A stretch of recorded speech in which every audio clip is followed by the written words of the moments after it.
every day of the finest ingredients in health. Now I have a swell surprise.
Made fresh every day.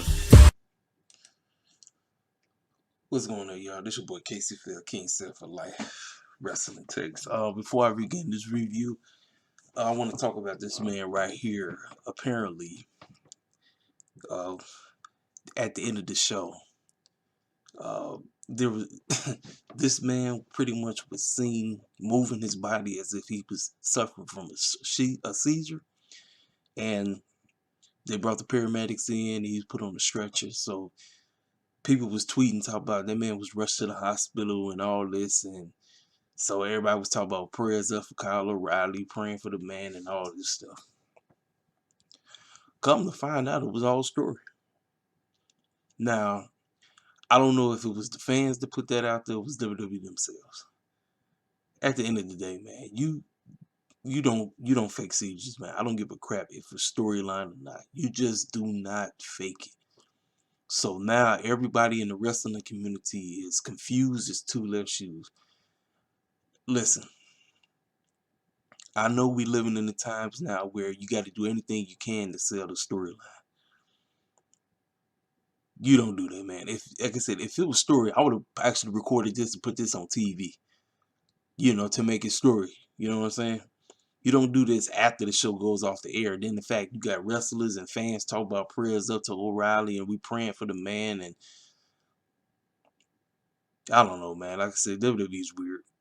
WWE is a weird company. It is a weird company. They do things butt backwards, and it's just a weird company. I don't know, man. I'm like I said, WWE sometimes get on my nerve with just stupid stuff. And like I said, if it was the fans' fault, then you know what, man. I'm serious. Then I take back what I said about WWE. But anyway, man, I don't know, man. This company is weird. WWE is a weird wrestling corporation. NXT, tonight's NXT, I don't know, man.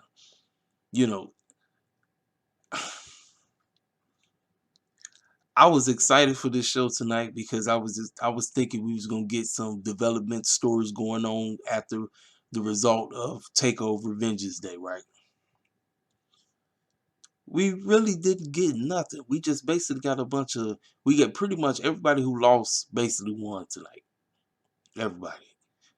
Everybody on the show that lost at the pay-per-view basically won tonight. And the fact that we had a 6-man tag team match, it really shouldn't even be. Tell you the truth, we really didn't need to see that. We didn't need to see that at all, But it is what it is, man. Like I say, if this was a stunt, I don't know, man. I don't know. Like I said, WWE fans, I know y'all swear up and down by WWE. Y'all swear up and down by this company. Y'all love this company to death. WWE can do no wrong with y'all. I wouldn't have done no foolishness like that. I just don't. I'm not finna fake it like I got a seizure and then have fans actually worried that you actually having a real seizure. Then put out articles talk about that Adam Cole is with the man at the hospital. Then to find out that fool put out a tweet talk about it had to be done. Then the man Isaiah Spurs Scott gonna put out a tweet talking about some uh Leon Ruffin gonna be laying right next to Kyle O'Reilly in the hospital. Then he put out a tweet talking about triggered. I said, you know what, man, like I said, social media, I hate to say it, y'all, social media has killed wrestling. It really has. Social media has killed wrestling because people put out false information so fast that the information looks that vivid, because it was a video that went viral. The video went out. So Cat seen the man looking like he was having a seizure. And so then Cat's gonna be like, oh my goodness, this is serious business. Then you got wrestlers talk about praying for the man, we praying for you and all this. And now all the fans is looking real stupid. You know, this is madness. This is dumb. This is what takes away from being a wrestling fan, because you got to deal with the hypocrisy that goes on in the community from not only the wrestling sites themselves but the fans. And you know, it kills the vibe. I can say, man, I think what made wrestling great back in the day is because, you know, like, we didn't have cell phones. We weren't able to actually know what's going on right away. You literally had to wait to the actual, like, you couldn't wait till the very next week because that's all we went by. Now we got everything at the tip of our fingers. Everything is right there. You know what's going on right away. Boom, boom, boom. It just basically kills wrestling. It really does. It doesn't matter what show. It doesn't matter if it's AEW, WWE, NXT, Impact, New Japan Wrestling, GCW. All these, it doesn't matter. We got everything right here at the palm of our hands. Everything. So let me go ahead and try to talk about this show. We opened the show pretty much going down what went down and everything. All the aftermath of the show. Adam Cole turning on O'Reilly, super kicking both him and Finn Balor. They go over both of the men's and women's Dusty Cup winners, MSK and Dakota Kai and Raquel Gonzalez. And you get a little vignette from Karrion Kross talking about he's going against Santos Escobar for the Cruiserweight Championship. And if he doesn't show up, he's going to be stripped of his title. Well, we open the show with Regal pretty much declaring there's going to be a 6-man tag team with Pete Dunne, Oney Lurkin, Danny Burch versus Finn Balor, Roderick Strong, and Kyle O'Reilly. I say that's not what you do. You will open the show with Adam Cole basically talking why he did what he did. Explain what you did. That's how you open the show. You open the show what took place. I don't understand Triple H and them sometimes. I'm like, bro, you did something that got everybody invested, because usually for me, y'all know me, I actually watch AEW first. This time I said I'm going to watch NXT first because maybe we might get a little something developed. Nothing. We got absolutely nothing today. And I'm very disappointed in Triple H and them. I am. So some of y'all gonna be mad at me with this NXT review. I don't give a crap. You don't do it like that. You open the show with Adam Cole explaining why the heck he did what he did. Explain yourself. Why did you super kick your homeboy? Why are you trying to destroy the Undisputed Era? Address it. That's what we open the show. Don't have Regal talk about we're gonna have a 6-man tag. No, don't nobody give a crap about that.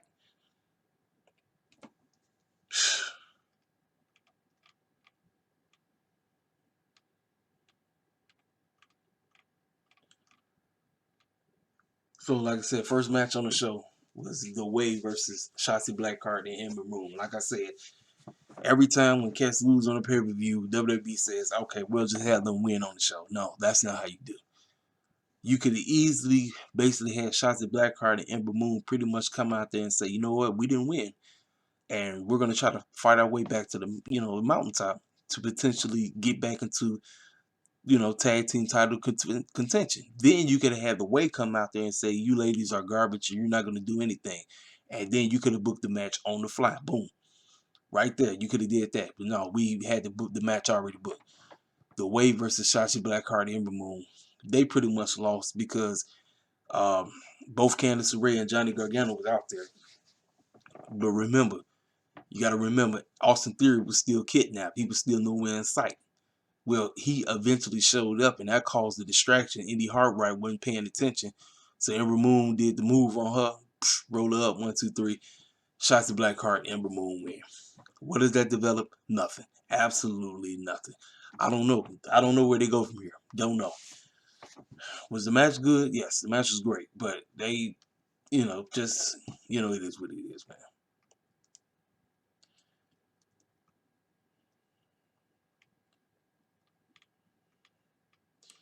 Yeah, so like I said, during the match, it was a white van that pulled up. Like I said, that's where he was. He was in that van and he got out. So obviously he escaped from Creepy Thin Man, aka Dexter Loomis.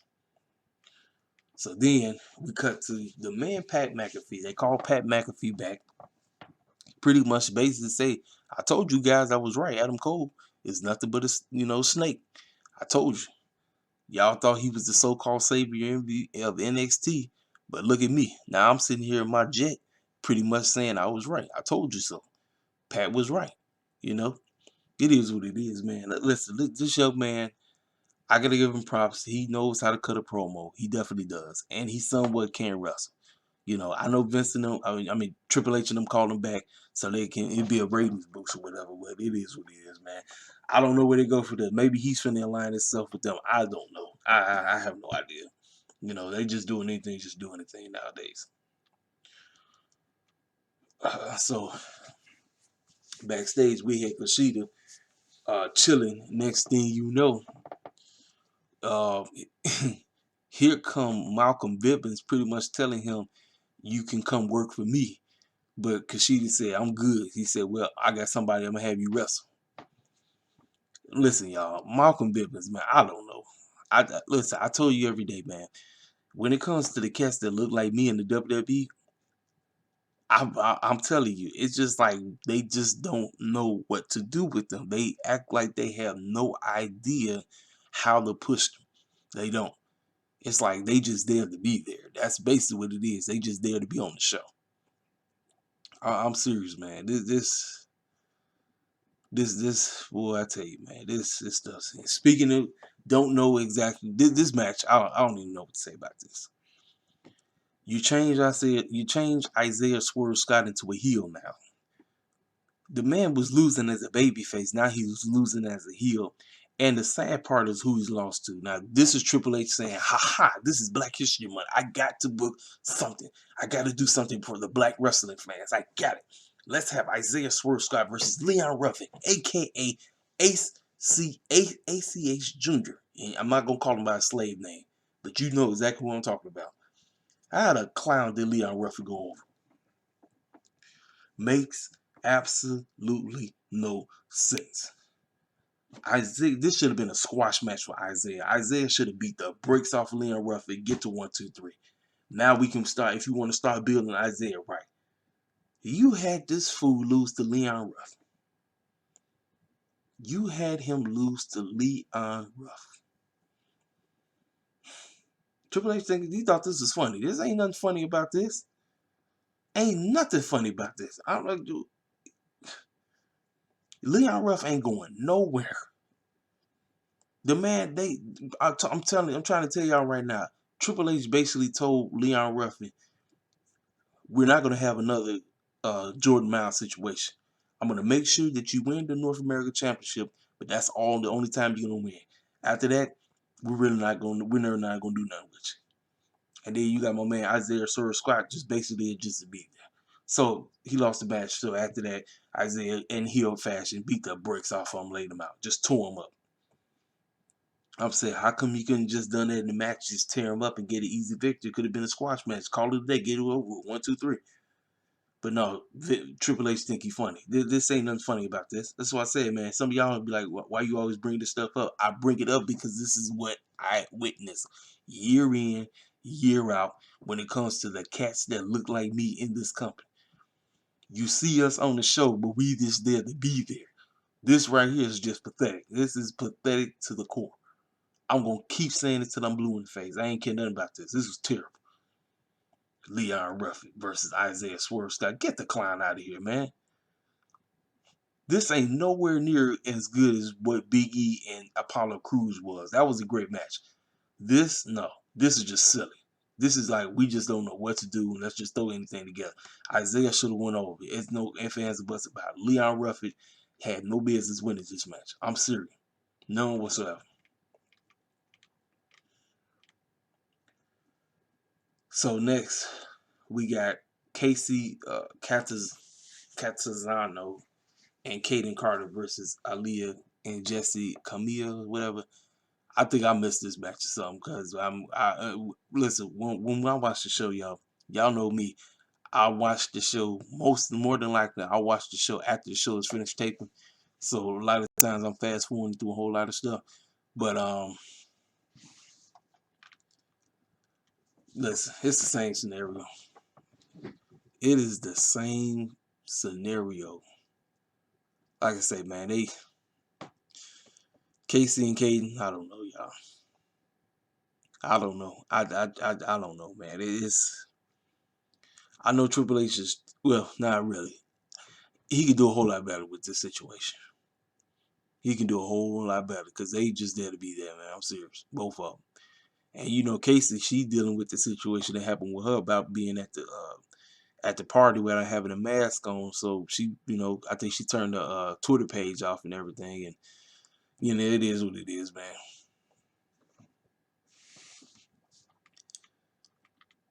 So after the match, now remember, they are friends with Zaya Ali. Now Zaya Ali, you remember, she joined this new occult situation where I don't know who the girl is that's supposed to be her master or something like that. Because remember, Zaya Ali used to be friends with both Casey and Caden. But now it's like, okay, they kind of got like some kind of storyline, I guess, with them. So obviously it's gonna be a match with Zaya versus Casey next week. She told her she's gonna purge her. So it is what it is, man. So we pretty much got Malcolm Bivens with his guy Tyler Russ, and he went against Sheeta. Listen, man. I don't know, man. I told you, man. It just seems like it's very hard for WWE to book, certain cats in a decent light. My man Sheeta, I knew he was gonna win because, like I said, this was basically all the losers from TakeoverVengence Vengeance Day, basically getting their wins. Sheeta won this match basically thanks to Malcolm Bivens. Sheeta was finna basically rip that boy's arm off, and basically Malcolm Bivens hopped on the ring, threw the towel in, and Sheeta ends up winning by submission. I have nothing, absolutely nothing. So we get to Beth Phoenix basically congratulating both the men's and women's Dusty Rose Dusty Cup winners. So first she calls out MSK, and they came out. They said that this is a pleasure to be in this position, and they're very excited that moving forward, you're looking at the next NXT Tag Team Champions or whatever, because they're gonna beat Danny Burch on the Lurkin. So then, next thing you know, Beth comes and she calls out Dakota Kai and Raquel Gonzalez. And the two of them, now, let me tell you something. Did they turn babyface out the woodwork? You see, this is the type of stuff where I get on my nerve about WWE. We don't know, like, cats don't, like, they give no explanation about how cats turn babyface to heel anymore. Or they do it with the cats they give a crap about. Now I feel like Dakota Kai and Raquel Gonzalez are baby faces now. Why? Because of basically who they finna be dealing with. They started talking. That's the thing, here come Nia and Shayna Baszler. They music hit. So here they come with, okay, we got to try to boost the ratings and everything. Now listen, I actually don't have a problem with this match that's going to take place in 2 weeks. I think this match is going to be great. Outside of Nia Jax, I think all the other three girls of this match are going to be an outstanding job. They're going to do a great job. But we already know Dakota Kai has history with Nia, and she has history with Shayna, who just so happens to be her girlfriend. For y'all who didn't know, the beautiful Dakota Kai, yes, yes, yes, yeah. That's all I'm gonna say about that. But if you recall, remember when both of them was there? Remember how uh, it some with Nia, but really Shayna. Shayna used to spook the mess out of Dakota Kai. She spooked her every day, every night. She spooked her so much. It's like, man, She spooked the mess out of all the time. So now it's like a full circle is coming back around the corner, and now they get to face each other. Now this match, I believe, we probably might have new women's. I was about to say women's tag team champs, because I think Dakota Kai and Raquel Gonzalez are going over. So that's just my take on that. So after that, you saw Roderick Strong and Kyle O'Reilly from earlier arguing in the parking lot about what's about to take place since they've been booked to have a 6-man tag team match. I told you the booking is so stupid. It shouldn't even happen. That match shouldn't even took place. It shouldn't. All we could have had, maybe you could have set this stuff up for next week, but you didn't have to have this. You didn't have to have this match. We needed an explanation from Adam Cole, and we absolutely nothing. No explanation. However, he did show up, and I'm gonna talk about what he did in the main event. So they cut to commercial break. Next thing you know, they show this circus clown Cameron Grimes with my man Josiah Williams rapping in the background. Just a silly man song talking about he got money and he to the moon and all, just dumb. But this fool crashes his Lamborghini like a straight clown talking about, you see what I did there? This is great. We dogging. Listen, man, Cameron Grimes was, I guess, on his way to being something. Now I feel like he in the same predicament as Isaiah Swerve Scott. He ain't going nowhere. They don't know what they're doing with Cameron Grimes. They have no idea what they're doing with Cameron Grimes. It's just so stupid. It is stupid. It's like I said, it's just NXT, man. I don't know how y'all have a great pay-per-view and then come around and put together this lackluster episode. I was actually looking forward to this episode, and then when I saw it, and then the foolishness that took place afterwards, that's what really messed it up. But this whole show, it was mixed. It was mixed, man. It was like, man, like outside the women tag team matches that we got, the main event wasn't bad. The main event was good too, but everything else I just fell flat. Everything fell flat. So, like I said, I talked about that match. Sheeta won that match easy. So after Sheeta won that match, we got L.A. Wright, formerly known as Eli Drake, cutting a promo.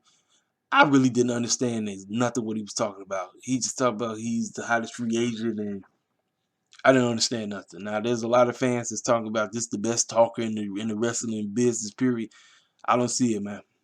I don't see it at all. I tried watching it, and I was like, what is this fool talking about? Like, this fool ain't talking about nothing. I didn't understand a single word he was saying. He just sounded like he was just talking. He was standing in front of a door, and then after he said what he said, he went back into the room. I didn't make no sense to me. So we got the debut of this new girl named Zoe Stark. I wanted to see how she would move. It looks like this girl is a heel. She beat the brakes off this girl named Valentina Ferraz. The young lady has potential, but the finish she did look like it was a go to sleep. That was a nice finish because everybody know, we already know what two famous wrestlers made to go to sleep famous. Mr. Kenta and Mr. CM Punk. So Zoe gets the victory. So kudos to her. So then we cut to Karrion Kross talking about Santos Escobar. Now earlier Santos Escobar was chilling in his car talking about he ain't showing up and he not fighting Karrion Kross. And he can care less what William Regal do and all that stuff. Well, like I said, Karrion Kross and Scarlett, they cut a promo, basically said that they gonna murder this guy whether he show up or not. Listen, is Karrion Kross starting to work on me? I don't know, man. I don't know. I'm telling y'all, man. I don't know. I told you it's kind of hard to get into Karrion Kross. I don't know. Maybe it's his lady. I don't know, cause I really don't care about these satanic gimmicks. I just don't. Her with the tarot card readings and all that. I can't get into that, man. I know some people they love that satanic bull crap. I just can't, man. I cannot get into it. I honestly cannot get into it. It has absolutely nothing to do with my faith or nothing like that. you got to do it right. If you're gonna do those type of gimmicks, you got to do it right. Undertaker, to hands down, him and Kane, you know they was on the devil stuff, but at least they made the gimmick work. This, I don't know, man. They just don't do it for me. Scarlett with, like I said, her with the tarot cards and looking like she finna give an orgasm up there, and then this dude talk about TikTok all day. I'm like, these clowns just don't do it for me, man. They just don't. I don't know, man. Like I said, and look, Karrion Kross. I think Karrion Kross is a good wrestler. I never said the boy couldn't wrestle. I think the dude is a great wrestler, but he just don't do it for me, man. He just don't. And then, like I said, Scarlett, she don't either. With her, let me put these tarot cards down and let me look like I'm giving an orgasm. No, I'm good. I'm good. So we move on to the main event. Now the main event was great. All 6 men in this match. Listen, you know what you're gonna get from Peter Dunne, Oney Lurkin, Danny Burch, Finn Balor, Kyle O'Reilly, Roderick Strong. I just wish we had an explanation to how we got to this match. William Regal booking this on the fly. This is what I hate, the booking on the fly foolishness.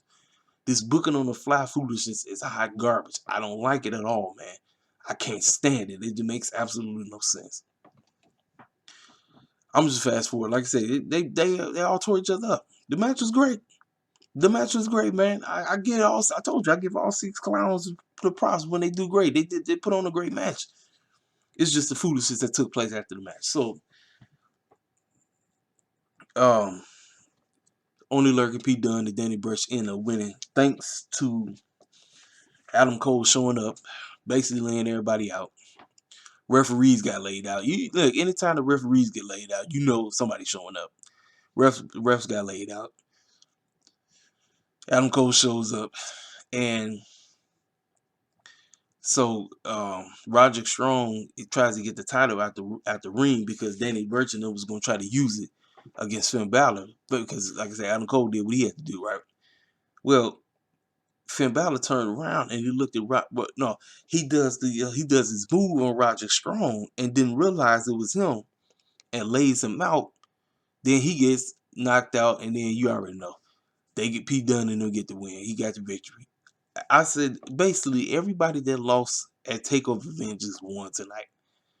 So the foolishness that took place. So like outside the ring, Adam Cole did a back buster. He did some move where he laid him out on the steel steps. That's the situation where everybody's talking about now. I don't know if it was a fan that tweeted this or WWE themselves. Somebody tweeted that Kyle O'Reilly was having seizures and that the stretchers, the hospitals there, they put him on a stretcher and that he's being carried out. Well, you know, everybody in the wrestling industry was talking about prayers up to Kyle O'Reilly. Everybody. Like I said, everybody was talking about that. Like prayers up to the man and all that stuff, right? So, next thing you know, Brian Satin, his goofy behind said that it was all work. Yeah, Kyle O'Reilly's good and everything. And then it's just, listen, WWE is weird. WWE is a weird company, y'all. It is a weird company. They've been in business over 70 plus years, and with the internet and everything, listen, if it's storyline and it was the fans' fault, yes, every single one of us got work, all of us.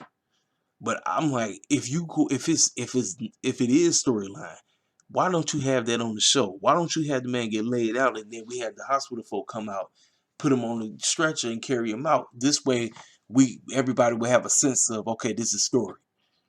You know, not what took place with the fool that posted the situation, all that. Because the fact you have my man Sean Ross Sapp keeping everybody posted, then that fool Ryan Satin gonna say what he say like maybe an hour or two later. It's like, man, this stuff is just, you don't play around with no seizures. Then the fact that they brought up the man had diabetes too. I said, you don't play with that. You don't play with serious life-threatening situation just to get a story going. You don't play along with that. You don't. Then, like I said, you had Isaiah Swerve Scott saying that foolishness he said. Then, like I said, Adam Cole gonna put up there, talk about some, I had to do what I had to do. Some nonsense. I said, not the time, bro. I said, not the time. Man, I don't know, y'all. I don't know. Tonight's show, Wrestling wise, it was a couple of good matches. They did all right with the wrestling. I'm not finna hate on them with the wrestling, but storyline wise, they could have booked this show a whole lot better. You don't come off a great pay-per-view just to book a lackluster show. You just don't, man. I expected better from them. And then, like I said, the situation with Kyle O'Reilly and the fan that didn't help. That didn't help the case for NXT having a decent show tonight. So tonight's show for me it was very lackluster.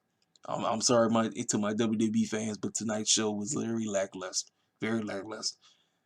So with this whole situation, man, I don't know, man. I don't know. I might have to chill on talk about WWE because you know this is supposed to be so-called WrestleMania season, but Monday Night Raw didn't help out at all. Monday Night Raw was very confusing and very silly as well. I mean, heck, Lacey Evans is so-called pregnant now. Apparently, she really is pregnant. So it is what it is, man. But what y'all think? Did y'all think? First of all, do y'all think I'm overblowing this whole Kyle O'Reilly situation, or you upset with me too? Like you feel the same exact way, you know? Or and did you think tonight's episode was a barn burner with the episode, or you think it was a terrible episode? Like how you feel about me? This your boy Casey Phil. Hit the like button, subscribe, comment section. Y'all know what to do. I'm gone, man.